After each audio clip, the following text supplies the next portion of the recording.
بسم الله الرحمن الرحيم. الحمد لله رب العالمين، وأفضل الصلاة وأتم التسليم على المبعوث رحمة للعالمين نبينا ومولانا محمد وعلى آله وصحبه أجمعين، وبعد.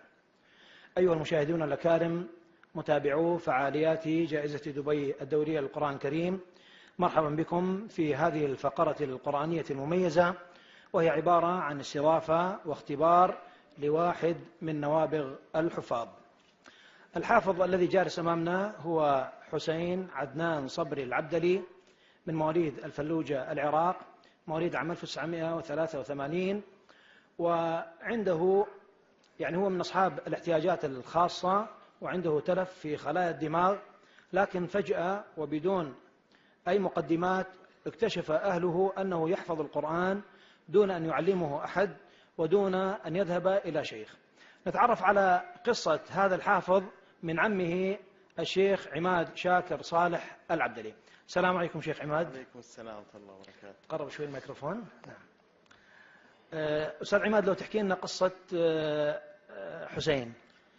حسين، كيف كانت ولادته؟ هل كانت ولادة طبيعية؟ وكيف كان وضعه؟ وكيف اكتشفتم أنه حافظ؟ بسم الله الرحمن الرحيم. الحمد لله والصلاة والسلام على رسول الله.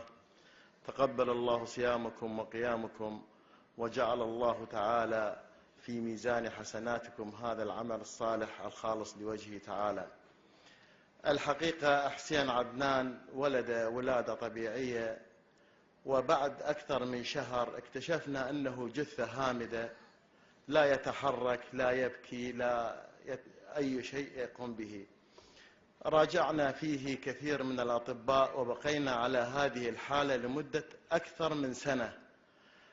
لدينا تقارير طبية من الدكتور كمال الطويل في بغداد، وكذلك دكاترة في الأعصاب، أخبرونا بأنه فيه تلف في خلايا الدماغ، وإذا كبر وعرف اسمه فهذا إعجاز في الطب. فكان والده رحمة الله عليه صاحب دين، جمعنا وقال: نقطع الأمل بالطب والأطباء، ويبقى أملنا في الله تعالى وحده. سهر الليالي وصام النهار وهو يدعو في ساعات السحر. فذات ليلة مباركة رأى رسول الله عليه الصلاة والسلام والده، فشكى حالته، فقال: ائتني بولدك. فيقول: وأنا في الرؤيا أعرف أني في رؤيا، وخفت أن أستيقظ من الرؤيا قبل وصولي إلى ولدي، ولكن بتوفيق الله تعالى حملت ولدي ووضعته أمام رسول الله صلى الله عليه وسلم. يقول: فمسح على صدره ونفخ على وجهه وقال: خذه لقد شفي، وسوف يكون له شأن. لا نعرف هذا الشأن ما هو وكيف سيكون، ولكن بمرور الأيام بخلال شهرين أو 3 قام يتحرك، ينتبه إلى الصوت. خلال 4 سنوات، 3 سنوات السابقة هو يحمل القرآن على صدره، يقلبه تقليب سريع. مزق الكثير من القرائين، لأنه لا يقبل أي كتاب من مكتبتنا العامرة إلا القرآن الكريم، يضعه على صدره إلى نومه، فنأخذه من صدره ونضعه في مكانه. استمر على هذه الحالة. نحن تدخلنا معه، علمناه الحروف، لوناها له باللون الأحمر، أليف والباء ونقرب له حرف مع حرف، هذا يكون كذا. تعلم القراءة والكتابة، ولكن في هذه التقليبات للصفحات الكريمة هو يحفظ. إلى ذات يوم من الأيام في محاضرة استشهد أحد خطباء المساجد بآية، فقال في سورة آل عمران، فرد حسين قال: لا، إنها في سورة البقرة. فسأله والده: من أدراك بهذا؟ قال: أنا حافظ القرآن. ما شاء الله. اكتشفنا أنه تعلم القراءة والكتابة. القرآن حفظه كاملا في عمر 5 سنوات ونصف بالتحديد اكتشفناه، بس حفظ إعجازي وخارق عن العادة وخارق عن العقل. جزاك الله خير على هذه المقدمة. الآن أرجو من الأخ المخرج أن يسلط الكاميرا على صفحة المصحف اللي أمامي، راح أسأله بعض الأسئلة من هذا المصحف الذي أمامي. حسين السلام عليكم. عليكم السلام ورحمة الله. حسين، قوله تعالى ولقد نعلم أنهم يقولون إنما يعلمه بشر، هذه الآية رقم كم؟ 103. 103 من أي سورة؟ من سورة النحل. من سورة النحل. ولقد نعلم أن إذن. طيب انتقل إلى الصفحة المقابلة. شو تجي في السطر الأول من الصفحة المقابلة؟ أي آية تقابلها؟ 111 سورة النحل، اللي هي يوم تأتي كل نفس تجادل عن نفسها. الصفحة اللي بعدها؟ يظلمون. الصفحة التي بعدها. الصفحة اللي بعدها. ثم أن ربك لأمر السوء بجهالة ثم تاب بعد ذلك وأصلحه. آية رقم كم؟ 119. طيب مقابلها؟ سبحان الذي أسرى بعبده ليلا من المسجد الحرام. آية رقم كم؟ 1. طيب أنا بقلب ورقة، ورقتين، 3 على الجهة اليمنى، شو تجينا الآية؟ قل كونوا حجارة أو حديدة. الله أكبر. الآية رقم كم؟ 50 بالإسراء.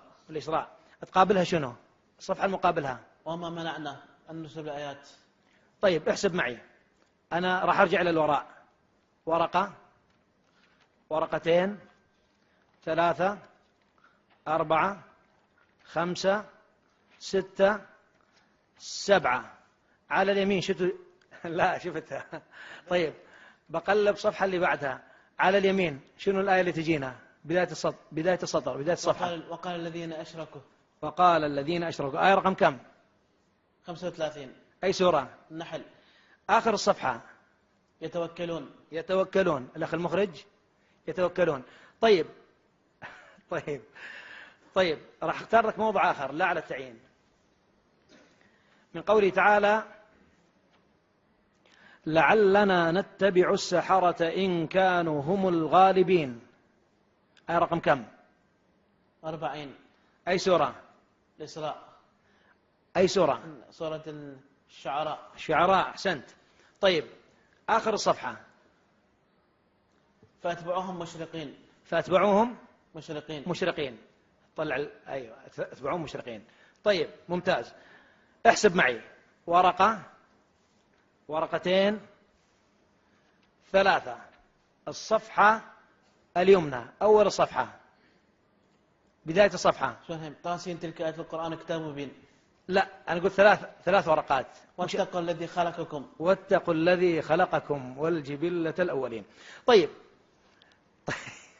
طيب الأخ المخرج، حسين أريدك هذه الصفحة راح أطلع لك صفحة لا على التعيين، وأريدك تقرأ لي الكلمات اللي في رؤوس الآية. ولما بلغ أشده واستوى آتيناه حكما وعلما وكذلك نجزي المحسنين. هاي آية رقم كم؟ 14. أي سورة؟ قصص. الآية اللي بعدها نهاية. مبين. بعدها الرحيم. بعدها المجرمين. بعدها مبين. بعدها المصلحين. بعدها الناصحين. بعدها الظالمين. الله أكبر. انتقل إلى الصفحة اللي مقابلها بالضبط. الصفحة اللي مقابلها آخر الصفحة، شنو تجينا؟ قال ذلك بيني وبينك أيما الأجلين قضيت. ما شاء الله عليه. طيب آية رقم كم؟ 28. قصص. القصص. طيب الآن ننتقل إلى نوع آخر من الأسئلة. طيب ورد قول الله عز وجل سائبة. كلمة سائبة كم مرة وردت في القرآن؟ مرة واحدة. في أي سورة؟ في سورة المائدة. آية رقم كم؟ 103. 103. قوله تعالى ما جعل الله من بحيرة ولا سائبة ولا وصيلة ولا حام. طيب كلمة عفريت جاءت في القرآن؟ مرة واحدة. وين؟